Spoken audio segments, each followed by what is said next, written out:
Pwede tingnan mo itong crush ko. Tingnan mo! 2 years ko nang crush yan. O, di ba ang gapo? Yan nasa gitna. O, di ba ang gapo? Di ba? Di ba ang gapo? Ayun naman siya.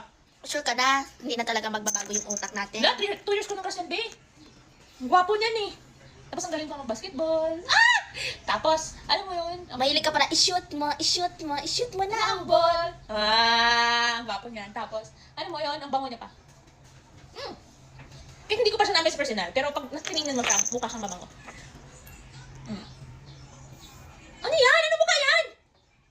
Parang kailangan natin ng therapy minsan. Ba naman yan? I-keep mo na lang sa sarili mo, hindi mo naman kailangan na i-share. Ang gwapo kaya nito. Hindi nga ni. Hindi nga, hindi. Hindi nga eh. Ang kulit mo naman, hindi nga! Ba naman yan? I-keep mo na lang yung sarili mo. Excited pa naman ako pakita sa'yo. Ay, total ako, wala akong pake. Tsaka di ako excited. Ang dami kong ano ngayon, be. Tara, samahan mo nga ako. At magpalit natin yung ano mo. Para naku. naman Gwapo-gwapo nga yan eh.